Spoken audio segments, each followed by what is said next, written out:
जय हिंद साथियों, आज हम देखेंगे आपका कि 69वें बीपीएससी में आपका पॉलिटी से एक क्वेश्चन कहाँ से पूछा गया था। ठीक है, पॉलिटी का क्वेश्चन आपका कहाँ से पूछा गया था और आपका एक ही बुक का सोर्स बताएंगे हम। एक ही बुक से आपका सारा क्वेश्चन मिला है, ये आपको दिखाएंगे। ठीक है, और इससे पहले आपको हम आपका बिहार स्पेशल कहाँ से क्वेश्चन पूछा है ये आपको हम बता चुके हैं। फिर आपका ज्योग्राफी क्वेश्चन कहाँ से पूछा है और साइंस का क्वेश्चन कहाँ से पूछा है, इन तीनों का सोर्स हम पहले बता चुके हैं। यदि आपके वीडियो नहीं देखे हैं तो इसका आपके डिस्क्रिप्शन में मिल जाएगा, नहीं तो आप प्लेलिस्ट में जाकर देख सकते हैं। ठीक है, ये भी इंपॉर्टेंट है, यहाँ से आपका सोर्स का पता चलता है कहाँ से क्या पढ़ना है। खासकर आपका ज्योग्राफी साइंस में टेंशन रहता है कि कहाँ से क्या पढ़ना है, कहाँ से क्वेश्चन आता है, तो उस वीडियो जाकर जरूर देखिए। ठीक है, तो चलिए हम इसको देखते हैं। देखिए, क्वेश्चन ये आपका पूछा गया था कि क्लोजियम प्रणाली के बारे में निम्नलिखित कथनों पर विचार कीजिए। अब देखिए कितना लंबा क्वेश्चन है, ये क्वेश्चन देखकर ही कितना स्टूडेंट छोड़ दिया होगा। ठीक है, तो देखिए इसका हम सोर्स भी दिखाएंगे और पूरे सोर्स आपको मिलता है। ठीक है, पहले देख लेते हैं इसका आंसर क्या होगा। आपका स्टेटमेंट फर्स्ट है कि सुप्रीम कोर्ट क्लोजियम की एक 5 सदस्यीय निकाय है जिसकी अध्यक्षता भारत के मौजूदा मुख्य न्यायाधीश करते हैं और उसमें से उस न्यायालय में कार्यरत 4 अन्य वरिष्ठतम न्यायाधीश शामिल होते हैं। ये बिल्कुल आपका सही है, फर्स्ट सही है। सेकेंड आपका है कि संसद ने इसी विधि द्वारा क्लोजियम प्रणाली का आरंभ किया है, नहीं संसद ने नहीं किया है। ठीक है, थर्ड आपका है कि उच्चतम न्यायालय और उच्च न्यायालयों के न्यायाधीशों की नियुक्ति क्लोजियम प्रणाली के माध्यम से की जाती है, बिल्कुल सही है। ठीक है, अब देखिए क्वेश्चन क्या पूछ रहा था। क्वेश्चन का आपका कि कौन सा कथन सही है, तो आपको बता दें कि कथन 1 और थर्ड आपका सही है, तो आपका ऑप्शन नंबर क्या हो जाएगा, डी हो जाएगा, 1 एंड 3। ठीक है, अब चलिए इसका सोर्स देखते हैं, सोर्स कहाँ है। अब ये सोर्स देखिए यहाँ पर। ठीक है, हम लास्ट में बुक का नेम बताएंगे, पहले आप लोग सोर्स देखिए। ठीक है, पहले आप लोग सोर्स देखिए, बुक का नाम बताएंगे और बुक का दिखाएंगे, एक एक पेज भी दिखाएंगे कि कहाँ से कौन सा प्रश्न आया है, आप देख सकते हैं। अब देखिए इसका प्रूफ आपका यहाँ पर है, यहाँ देख सकते हैं कि संविधान के अनुच्छेद 124 के तहत राष्ट्रपति उच्चतम न्यायालय और उच्च न्यायालय के न्यायाधीशों से परामर्श करके अपने हस्ताक्षर और मुद्रा सहित अधिपत्र पर उच्च न्यायालय के प्रत्येक न्यायाधीश को नियुक्ति करता है। ठीक है, यहाँ देख लिए। अब यहाँ देखिए आप क्या है, आप यहाँ पर देख सकते हैं आपका इसमें क्या लिखा गया है कि न्यायाधीश की नियुक्ति के संदर्भ में राष्ट्रपति द्वारा भारत के मुख्य न्यायाधीश से परामर्श लेना आवश्यक है। फिर यहाँ देखिए कि मुख्य न्यायाधीश न्यायमूर्ति सर्वोच्च न्यायालय के 4 वरिष्ठतम न्यायाधीशों के मंडल कोलिजियम से परामर्श करके ही राष्ट्रपति के पास सिफारिश भेजना चाहिए और इस मंडल के भावी मुख्य न्यायाधीश भी अनिवार्य रूप से शामिल होनी चाहिए। तो यहाँ पर कहा गया है कि उच्च न्यायालय हो चाहे उच्चतम न्यायालय हो, उसकी नियुक्ति कौन करता है, तो क्लोजियम प्रणाली के परामर्श से राष्ट्रपति करता है, लेकिन करता कौन है, तो क्लोजियम प्रणाली ही करता है। ठीक है, आगे चलिए और आपको डिटेल्स दिखाते हैं।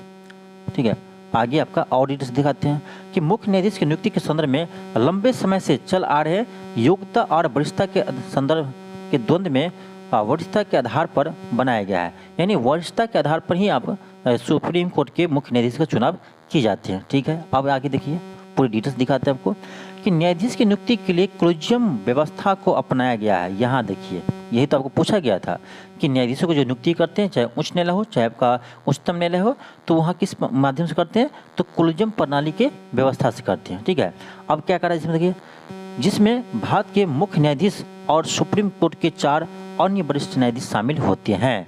यही प्रश्न में आपका यही पॉइंट दिया गया था, यहाँ पर आप देख सकते हैं। यहाँ पर देखिए यही आपको दिया गया था कि सुप्रीम कोर्ट कोलिजियम की एक 5 सदस्य निकाय है जिसकी अध्यक्षता भारत के मुख्य न्यायाधीश करते हैं और उस समय उसमें 4 अन्य कार्यरत न्यायाधीश भी शामिल होते हैं। ठीक है, तो ये तो आपको यहीं से मिल गया। ठीक है, यहाँ से आपको मिल गया। और चलिए आपको दिखाते हैं आगे। अब यहाँ पर देखिए जो 5 सदस्य है क्लोजियम में, ये आपको अलग से यहाँ दिया गया है कि क्लोजियम में सदस्यों की संख्या कितना होती है, 5 होती है। ठीक है, ये भी आपको मिल गया। फर्स्ट पॉइंट जो था 5 में से एक भारत के मुख्य न्यायाधीश होते हैं, ये भी आपको फर्स्ट पॉइंट में था। और 4 वरिष्ठतम न्यायाधीश होते हैं। ठीक है, तो ये आपको यहाँ से मिला है। आगे देख लीजिए, अब क्या करें, न्यायाधीश की नियुक्ति के लिए इस मंडल की आम सहमति होनी चाहिए। कोलिजियम में 2 न्यायाधीश किसी न्यायाधीश के निर्णय के विरुद्ध है तो राष्ट्रपति के समक्ष नियुक्ति की सलाह नहीं दी जाएगी। एक चीज़ और ध्यान रखिएगा, कोलिजियम प्रणाली में यदि 5 है उसमें से 2 भी किसी का विरोध कर रहा है तो उसका नियुक्ति नहीं किया जाएगा।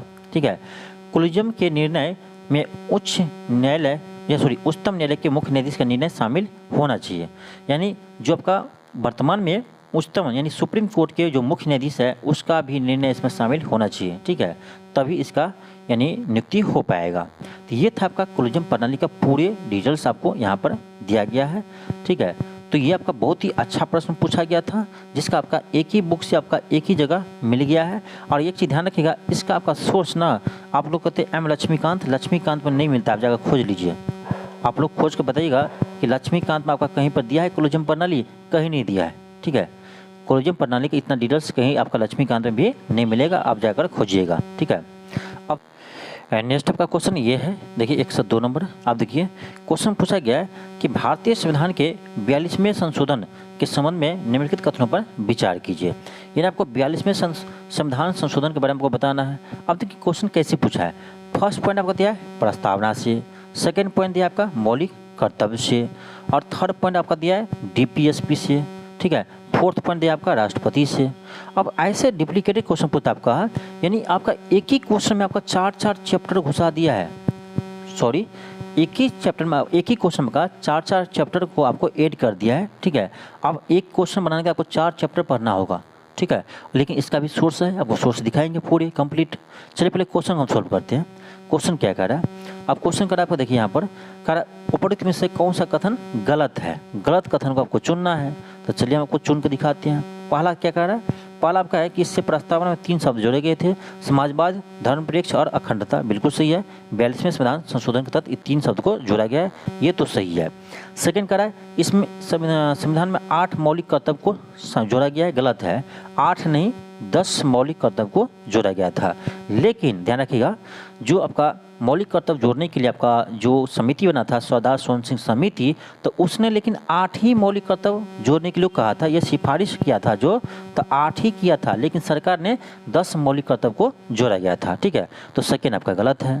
थर्ड क्या कह रहा है कि इसने नए नीति सिद्धांत में जोड़े गए हैं, यानी अनुच्छेद 39A, अनुच्छेद 43A और अनुच्छेद 47 जोड़ा गया है, तो ये आपका गलत है। 47 नहीं 48A जोड़ा गया है, ठीक है। तो 39A, 43A और 48A जोड़ा गया है, तो आपका यहाँ 47 दिया है, तो ऑप्शन थर्ड भी गलत हो गया, यानी 2 एंड थर्ड आपका गलत है। चलिए अब इसी से क्वेश्चन आपको बन जाएगा, 2 एंड थर्ड किस में है, तो ऑप्शन सी में 2 एंड थर्ड, तो वही आपका गलत है, वही आंसर हो जाएगा।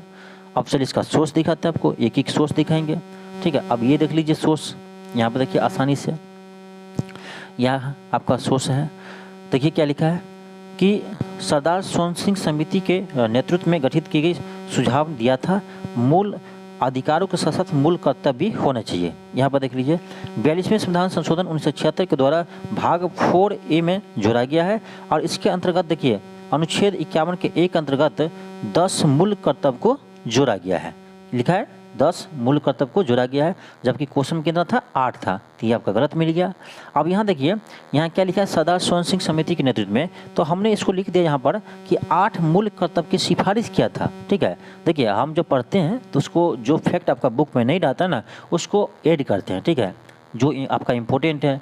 तो यहाँ पर हमने लिख दिया है पहले से कि 8 मूल कर्तव्य को उसमें सिफारिश किया था, लेकिन 10 मूल कर्तव्य को शामिल किया था, ठीक है। तो ये आपको मैक्सिमम स्टूडेंट को पता नहीं होगा कि 8 मूल कर्तव्य को सिफारिश किया था, ठीक है। और आपका 11वें मूल कर्तव्य कब जोड़ा गया है, तो ये आपका 86वें संविधान संशोधन 2002 के तहत जोड़ा गया है, और इसमें आपका 6 से 14 वर्ष के बच्चों के शिक्षा के बाद कहा गया है, ठीक है। तो ये आपको यहाँ से मिल गया, आपका ये सेकेंड पॉइंट था। अब देखिए अगला जो आपका फर्स्ट पॉइंट था कि 42वें संविधान संशोधन के तहत 1976 के द्वारा प्रस्तावना में 3 शब्द समाजवादी, पंथ निरपेक्ष और अखंडता शब्द जोड़ा गया है, तो फर्स्ट पॉइंट भी आपको यहाँ से मिल गया, ठीक है। अब देखिए हम कैसे पढ़ते हैं, यहाँ पर देखिए सामाजिक, आर्थिक और राजनीतिक न्याय, 3 तरह का न्याय प्रस्तावना में बात कर रहे हैं, तो यहाँ 3 लिख दिए, यहाँ से प्रश्न भी बनता है। 5 तरह की आपका स्वतंत्रता की बात करते हैं, विचार, अभिव्यक्ति, विश्वास, धर्म, उपासना की। 2 तरह की समानता की बात करते हैं, प्रतिष्ठा और अवसर की समानता। तो ये पढ़ने का तरीका होता है, ऐसे आप पढ़ते हैं ना तो आपको याद रहेंगे, ठीक है। चलिए और दिखाते हैं आपको, अगला देख लीजिए, यहाँ पर जो आपका अगला पॉइंट था, ये आपका थर्ड पॉइंट था कि 42वें संविधान संशोधन अधिनियम के 1976 के माध्यम से इसमें अनुच्छेद 39A, 43A और 48A को शामिल किया गया है, जबकि वहाँ पर क्या था 48A की जगह क्या दिया था 47 दिया था, तो वो आपका वहाँ पर गलत हो गया, तो इसका भी सोर्स यहाँ पर मिल गया, ठीक है। यहाँ पर सोर्स मिल गया। और चलिए दिखाते हैं आपको अगला क्वेश्चन। तो ये प्रश्न का आपका पूरा हम सोर्स दिखा दिए हैं, ठीक है। इस प्रश्न का हम सभी सोर्स आपको दिखा दिए हैं और बहुत ही अच्छा प्रश्न ये पूछा था, ठीक है। तो अब आपको एक प्रश्न बनाने के लिए 4 चैप्टर पढ़ना होगा और वो भी डिटेल्स में पढ़ना होगा, तभी क्वेश्चन आपसे बनेगा। अब ये क्वेश्चन देखिए, ये भी शानदार क्वेश्चन था। देखिए इजी क्वेश्चन आपका सब बना लेते हैं, जो प्रश्न आपका इजी होता है वो तो सब बनाते हैं, लेकिन आपका किसी विषय में आपका 2 क्वेश्चन ही 3 क्वेश्चन ही आपका डिफिकल्ट लेवल का आता है और वो जो सही कर लेता है ना, उसी का रिजल्ट होता है। ध्यान रखिएगा, इजी प्रश्न आपका सबका सही होता है, ठीक है। और ऐसा नहीं है कि सब क्वेश्चन आपका हार्ड ही देता है, कुछ प्रश्न आपका इजी भी रहता है 50%। तो इजी क्वेश्चन तो सब बनाते हैं, लेकिन जो डिफिकल्ट लेवल का क्वेश्चन को हल कर लेता है, सही कर लेता है, उसी का रिजल्ट होता है, ठीक है। तो वही आपके लिए इंपॉर्टेंट है। अब देखिए ये प्रश्न है, कह रहा कि किसी वित्तीय आपातकाल की स्थिति में अनुच्छेद 360 को लागू करने का परिणाम में कौन सा सही है, ठीक है। कौन सा है परिणाम बताना है, 360 लागू करने के बाद परिणाम क्या होगा, इस पर प्रश्न पूछा है। आप देख लीजिए कितना डिटेल्स में पूछा है। इसका भी देखिए 1 2 3 4 एस्टीमेट दिया है, ठीक है। तब प्रश्न पूछा है यूपीएससी की तरह। तो अब पैटर्न बदल गया है, अब आपको डीपली पढ़ना पड़ेगा। चलिए इसको हल करते हैं, पहले फिर सोच दिखाते हैं। देखिए फर्स्ट पॉइंट आपका है कि राष्ट्रपति राज्यों को राज्य मामले के संबंध में सेवारत सभी या किसी वर्ग के कर्मचारी के वेतन और भत्ते कम करने का आदेश दे सकता है। बिल्कुल सही है। 360 यानी वित्तीय आपात। वित्तीय आपात मतलब क्या होता है कि राष्ट्रपति उस समय आपका कर्मचारी के वेतन को कम कर सकते हैं, ठीक है। ये फर्स्ट आपका सही है। सेकेंड देखिए क्या कर रहा है कि राज्य विधानमंडल द्वारा पारित धन विधेयक या अन्य वित्त विधेयक को राष्ट्रपति के विचारार्थ आरक्षित रखने का आवश्यकता नहीं है। ये गलत है। आवश्यकता है, ये नहीं जो लिखा है ये आपका गलत है। देखिए जब वित्तीय आपात लगा रहता है उस समय आपको विधानमंडल में जितने भी आपका जो धन विधेयक है या अन्य वित्त विधेयक है, तो उसे राष्ट्रपति के लिए आरक्षित रखना होता है, राष्ट्रपति के पास भेजना होता है, ठीक है। राष्ट्रपति उस पर विचार करेगा, फिर वापस भेजेगा, ठीक है। तो इसके लिए यानी उसको आरक्षित करना अनिवार्य है, यहाँ लिखा है नहीं है, इसीलिए सेकेंड गलत है। फर्स्ट सही है, सेकेंड गलत मिल गया। चलिए थर्ड देखते हैं। थर्ड में क्या कर रहा है, थर्ड में कर आपका राष्ट्रपति उच्चतम न्यायालय और उच्च न्यायालय के न्यायालयों के जजों के साथ संघ मामले के संबंध में सेवारत सभी किसी वर्ग के कर्मचारी के वेतन भत्ते को आदेश कम करने का आदेश दे सकता है। बिल्कुल सही है। चाहे वो सुप्रीम कोर्ट के न्यायाधीश हो, चाहे आपका उच्च न्यायालय के न्यायाधीश हो, उन सभी के वेतन भत्ते में भी कम किया जा सकता है, ठीक है। तो थर्ड भी आपका गलत है। फोर्थ क्या कर रहा है आपका, सॉरी सही है, गलत नहीं, सॉरी थर्ड सही है, सॉरी मिस्टेक्स हो गया। थर्ड आपका क्या है, सही है। फोर्थ क्या है देखिए, फोर्थ कर आपका राज्य विधानमंडल द्वारा पारित होने के बाद धन विधेयक या अन्य वित्त विधेयक राष्ट्रपति के विचारार्थ आरक्षित रखी जाएगी। ये सही है, यहाँ कह रखी जाएगी, तो ये सही है। तो फोर्थ आपका सही हो गया। थर्ड पॉइंट आपका सही निकला, थर्ड भी सही है, फोर्थ भी सही है, और आपका सेकेंड गलत है, और आपका फर्स्ट पॉइंट आपका सही है। तो कौन सा आंसर होगा, 1, 3 एंड 4 किस में है, आपका ऑप्शन ए में है, तो ऑप्शन ए हो जाएगा। ऑप्शन ए होगा 1, 3 एंड 4, ठीक है। बहुत ही शानदार क्वेश्चन था। अब चलिए इसका सोर्स दिखाते हैं। ये देखिए सोर्स, ठीक है। ये जो आपको ना लाइन अंडरलाइन जो किया है ना, ये हम पढ़े हैं, ठीक है। जो हम जिस बुक को पढ़ते हैं उसी बुक से पूछा गया है, ठीक है। तो ये सभी ऐसे ही पढ़ा जाता है, ऐसा पढ़िएगा तो याद रहेगा।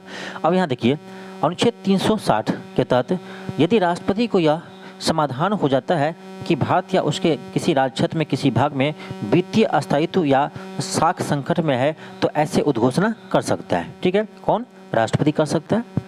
अब आगे देखिए 38वें संविधान संशोधन और 1975 के अनुसार वित्तीय आपातकाल की उद्घोषणा की संतुष्टि का अंतिम और निर्णायक है तथा किसी भी न्यायालय में किसी भी आधार पर प्रश्न योग्य नहीं है। लेकिन ये तो कह रहा है कि प्रश्न योग्य नहीं है, 38वें संविधान संशोधन के तहत किया गया है।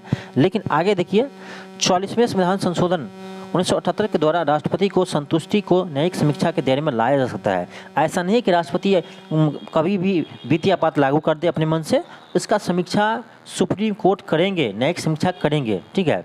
ये आपका 44वें संविधान संशोधन 1978 में कहा गया है। अब आगे देखिए जो आपका प्रश्न है यहाँ आपको मिलेगा। देखिए वित्तीय आपातकाल की उद्घोषणा 2 माह तक लागू रहती है यदि 2 माह के भीतर संसद के दोनों सदनों द्वारा अलग अलग साधारण बहुमत से घोषणा का अनुमोदन कर दिया जाए, तब यह आप आगू तक लागू रहती है। यानी राष्ट्रपति वित्तीय आपात की घोषणा करते हैं, उसके 2 माह के अंदर संसद के दोनों सदन लोकसभा और राज्यसभा को आपका 2 माह के भीतर अनुमोदन करना आवश्यक है साधारण बहुमत से, तभी आपका यह लागू रहेगा, नहीं तो राष्ट्रपति को वापस लेना होगा। ठीक है, चलिए अगला पॉइंट देख लेते हैं। क्या लिखा है कि इस उद्घोषणा रहने की अधिकतम अवधि निर्धारित नहीं है, यानी वित्तीय आपातकाल अधिकतम सीमा कितना होगा उसका कोई निर्धारण नहीं है। ठीक है, अब आगे देख लीजिए क्या है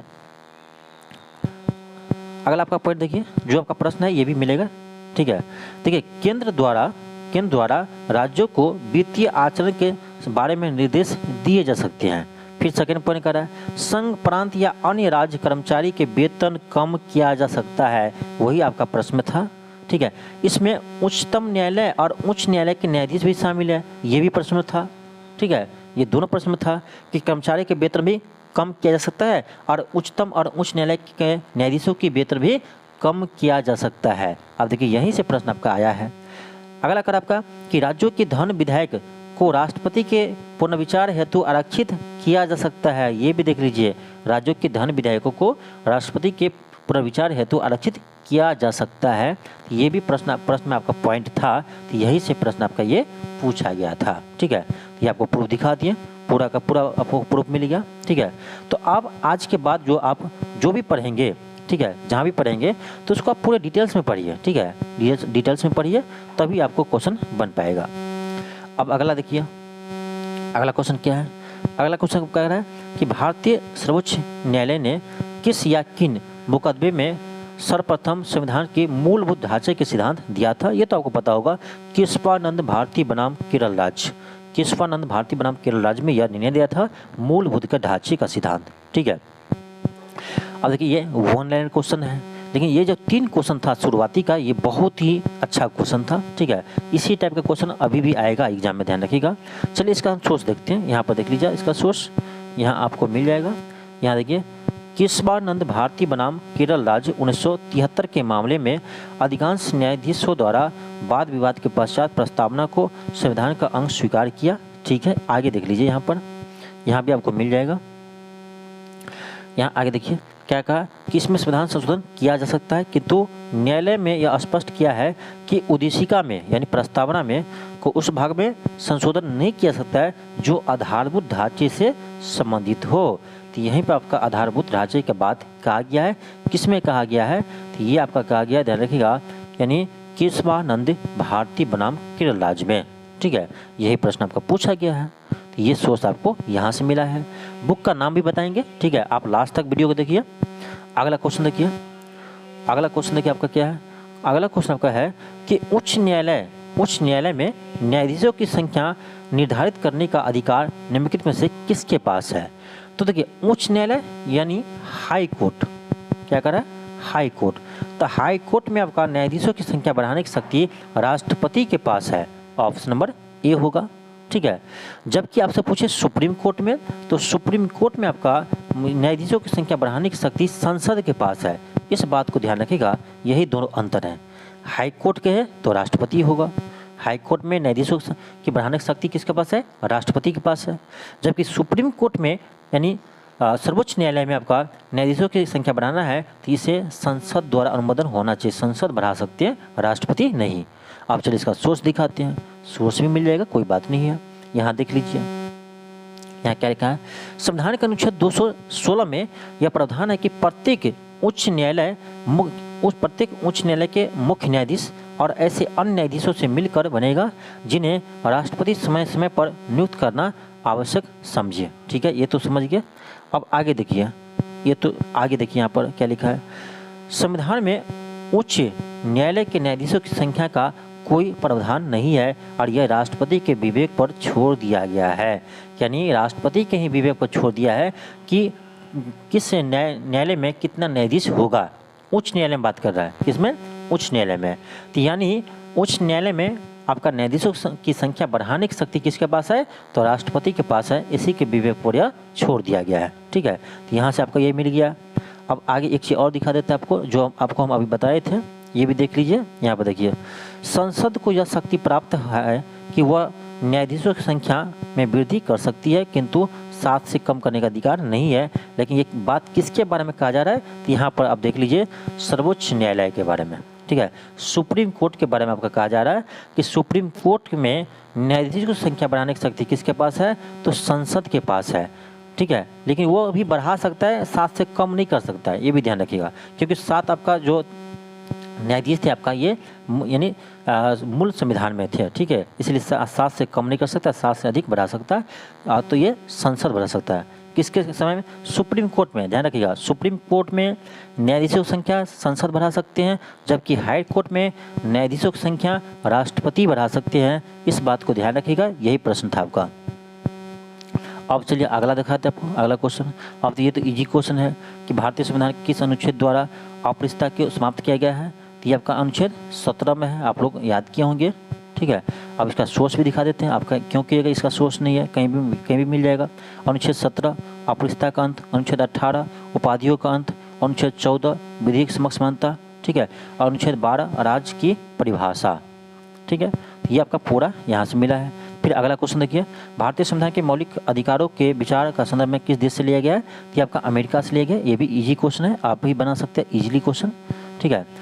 तो यहाँ देख सकते हैं आप मूल अधिकार, यहाँ देखिए क्या लिखा है, मूल अधिकार संयुक्त राज्य अमेरिका से संविधान से लिया गया है, ठीक है। यह भाग 3 में है, अनुच्छेद 12 से 35 तक है, और इससे संविधान के भाग 3 को भारत का मैग्ना कार्टा की संज्ञा भी दी गई है, ठीक है। तो ये यहाँ से मिल गया आपका। और चलिए दिखाते हैं अगला क्वेश्चन, देखिए आपका ये जो आपका है, 5वीं अनुसूची किस विशिष्ट समूह के लोगों को शासन और हितों की सुरक्षा से संबंधित है, तो ये आपका जगह अनुसूचित जनजाति, ऑप्शन नंबर सी होगा। यहाँ देख लीजिए आपका, यहाँ पर यहाँ देखिए अनुसूची, 5वीं अनुसूची क्या लिखा है कि अनुसूचित जाति और जनजातियों के प्रशासन तथा नियंत्रण के बारे में उपबंध है। और 6ठा अनुसूची में क्या है कि असम, मेघालय, त्रिपुरा, मिजोरम राज्यों की जनजाति क्षेत्र के प्रशासन के बारे में उपबंध है, ठीक है। लेकिन इसका आंसर आपका बीपीएससी ने यही दिया था, आपका ऑप्शन नंबर क्या दिया था, सी ही दिया था आपका, अनुसूचित जनजाति, ठीक है, 5वीं अनुसूची। तो इसका भी आपको यहाँ पर प्रूफ मिल गया। अब चलिए आगे देखते हैं, ये आपका है कि सिक्किम भारत संघ का पूर्ण राज्य कब बना था, तो ये 1975 में बना था। इसका भी सोर्स दिखा देते हैं, यहाँ देख लीजिए, बैसमा राज्य सिक्किम, बैसमा राज्य बना था सिक्किम। 35वें संविधान संशोधन 1974 के द्वारा सह राज्य क्षेत्र यानी केंद्र शासित प्रदेश का यह दर्जा दिया था, लेकिन ये 36वें संविधान संशोधन 1975 के द्वारा पूर्ण राज्य का दर्जा मिला है। तो कब मिला है, 1975 में मिला है, 36वें संविधान संशोधन के तहत मिला है, ध्यान रखिएगा। अब चलिए आगे दिखाते हैं अगला क्वेश्चन। अगला क्वेश्चन आपका है कि भारतीय संविधान में राज्य के नीति निष्ठ तत्व यानी डीपीएसपी की अवधारणा किस देश के संविधान से ली गई है, तो ये लिया आपका आयरलैंड के संविधान से, आपको पता होगा। लेकिन आपसे हम पूछे कि आयरलैंड ने डीपीएसपी किस देश से लिया, तब बताइए। तो आयरलैंड लिया स्पेन से, ठीक है, आयरलैंड स्पेन के देश के संविधान से यह राज्य के नीति निष्ठ सिद्धांत को लिया है, और हम लोग ने आयरलैंड से लिया है, ठीक है। तो इसका भी सोर्स दिखा देता है आपको, यहाँ देख लीजिए, यहाँ पर आपका है कि संविधान के भाग 4 में अनुच्छेद 36 से 51 तक नीति निष्ठ तत्वों को वर्णन किया गया है, और इसकी प्रेरणा आयरलैंड के संविधान से मिली है। और यहाँ पर हमने लिखे हैं, देखिए आयरलैंड कहाँ से लिया, डीपीएसपी, तो स्पेन के संविधान से लिया है। तो जब हम बुक पढ़ते हैं ना, तो जहाँ पर जो पॉइंट नहीं रहता है उसको हम ऐड करते हैं, हम जानते हैं या किसी पता चलता है तो इस पॉइंट को हम ऐड करते हैं, या आप क्वेश्चन बना रहे हैं वहाँ पर आपको नया चीज़ मिला है, ठीक है, जो आपको बुक में नहीं मिला है, तो टेस्ट में भी आप क्वेश्चन बनाते हैं तो वहाँ पर जो नया चीज़ मिलता है तो उस पॉइंट को आप उसी चैप्टर में ऐड कर दीजिए, क्या दिक्कत है, वहाँ ऐड कर दीजिए। तो हमने यहाँ पर लिख दिया है। लेकिन बहुत सारे स्टूडेंट ऐसा होता है कि बुक में पेन ही नहीं चलाता है, तो ध्यान रखिएगा, जो बुक में पेन ही नहीं चलाता उसका दिमाग में भी कभी पेन नहीं चलेगा, एक चीज़ ध्यान रखिएगा, ठीक है। वो जिंदगी में बुक को फूकते रह जाएगा, साफ करते रह जाएगा। तो बुक साफ सुथरा रखने से मतलब नहीं है। बुक क्यों लेते हैं हम लोग, पढ़ने के लिए लेते हैं। तो पढ़ेंगे ऐसा जिससे आपको कभी भी कोई पॉइंट आपका एग्जाम में आते हैं तो पॉइंट आपको पता चले कहाँ पर है, सीधे पेज नंबर याद तक याद रहना चाहिए। अब देखिए हम कैसे पढ़ते हैं, इससे भी आपको पता चलता होगा। तो जो पॉइंट आपको नया मिलता है वहाँ पर ऐड कर दीजिए, ठीक है, ऐसे पढ़िए, अंडरलाइन करके पढ़िए, तभी याद रहेगा।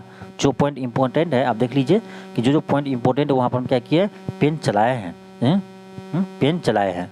लेकिन आपको यहाँ पर देखिए एक चीज़ और आपको पता नहीं होगा कि ये जो आपका है राज्य के नीति निष्ठ सिद्धांत, ये किसके सिफारिश पर लागू किया गया था। यहाँ पर देखिए संविधान सभा के सलाहकार BN राव की सलाह दी गई थी कि अधिकारों को दो तरह से बांटा जाए। पहला, वे अधिकार जो न्यायालय द्वारा परिवर्तित किया जाए, यानी न्यायालय में हम जा सकते हैं उसके लिए, और वे अधिकार जिसके लिए हम न्यायालय नहीं जा सकते हैं। तो मौलिक अधिकार तो आपको के लिए हनन करेगा सरकार, तो न्यायालय जा सकते हैं, लेकिन डीपीएसपी के लिए हम न्यायालय नहीं जा सकते हैं। तो ये आपका जो शामिल किया है, ये आपका BN राव के सलाह पर ही किया है, ठीक है। BN राव के सलाह पर ही किया है डीपीएसपी को भारतीय संविधान में शामिल, ठीक है। तो ये चीज़ ध्यान रखिएगा, यहाँ से प्रश्न आ सकता है आगे। अब चलिए अगला पॉइंट दिखाते हैं। चलिए यही पापा का समाप्त होता है, ठीक है। अब हम बात करेंगे ये जो सभी प्रश्न है ये किस बुक से आया है, ठीक है। ये सभी प्रश्न आपका किस बुक से आया है, और एक ही बुक से ये सारा प्रश्न है, ठीक है। एक ही बुक से है। तो ये आपका बुक है, ये आपका दृष्टि आइस का क्विक बुक आता है, इसे आप ले सकते हैं, आप देख सकते हैं ये बुक है, ठीक है। तो इसे आप ले सकते हैं, इसी बुक से ये सारा क्वेश्चन मिला है, ठीक है। भारतीय संविधान ये आपका दृष्टि का न्यू बुक है, तो इसे आप इसी बुक से आपका सारा प्रश्न मिला है। अब कुछ प्रश्न आपका है जो हमें नहीं मिला है, ठीक है। जैसे ये प्रश्न था आपका अनुच्छेद वाले कि किस अनुच्छेद के अंतर्गत अध्यक्ष सदन के किसी भी सदस्य की उसकी मातृभाषा में बोलने की इजाज़त दे सकती है। तो ये तो हमको लगता है मैक्सिमम बुक में आपको नहीं मिलेगा। इसका आंसर होगा आपका ऑप्शन सी, अनुच्छेद 120 के 1, ठीक है। इसका सोर्स लेकिन हमें नेट पर मिला है, आपका गूगल करने से मिला है। ये आपका देख सकते हैं अनुच्छेद 120 में संसद में प्रयोग की जाने वाली भाषा, इतना ही लिखा है, ठीक है। अब चलिए आगे देखते हैं। अगला क्वेश्चन आपका ये है पार्टी से संबंधित, तो इसका तो हमको सोर्स नहीं मिला है, ठीक है।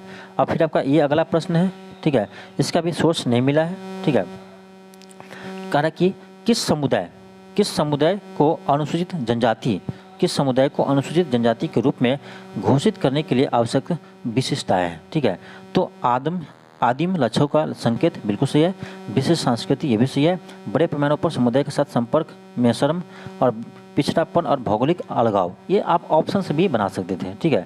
ऑप्शन डी होगा सभी। तो ये था आपका कुछ प्रश्न, ठीक है, जो नहीं मिला, लेकिन बाकी आपका इसमें हम कह सकते हैं कि 95% से ऊपर क्वेश्चन आपको मिला है, ठीक है। तो आपका एक ही बुक से क्वेश्चन इतना मिला है, तो आप इस बुक को पढ़ ही सकते हैं, ठीक है। तो ये इसी तरह से आपको हम सभी विषय का सोर्स आपको बताए हैं कि कौन सा विषय में आपका कौन सा क्वेश्चन कहाँ से आया है, ठीक है। और आप इस वीडियो को शेयर कीजिए, बहुत अच्छा वीडियो है, ठीक है। आपको यदि वीडियो अच्छा लगा, आपको यहाँ से कुछ समझ में आता है कि आप कहाँ से पढ़े, आपका एक ही बुक पढ़ना है, तो इस बड़ी बात है कि आपको कोई बता रहा है, ठीक है। इतना मेहनत करने के बाद हम आपको बता रहे हैं, ठीक है। तो आपको ये फ़र्ज बनता है कि आप वीडियो को अधिक से अधिक शेयर कीजिए और चैनल को जरूर सब्सक्राइब कीजिए यदि नए हो तो, ठीक है। अपने दोस्तों को शेयर कीजिए, खूब शेयर कीजिए, ठीक है, जिससे हमको आगे एनर्जी मिले और आपका आगे और भी सोर्स आपको बताएंगे, ठीक है। तो आपको अभी आपका रह गया आप करेंट अफेयर भी लेकर आएंगे हम कि किस बुक को पढ़ना चाहिए, किसका आपका मैगजीन फॉलो करना चाहिए, कहाँ से ये क्वेश्चन आता है, ठीक है। तो करेंट अफेयर के लिए आपका अगले क्लास में बताएंगे। तो इस वीडियो को अधिक से शेयर कीजिए और चैनल को जरूर सब्सक्राइब कीजिए। थैंक यू, धन्यवाद।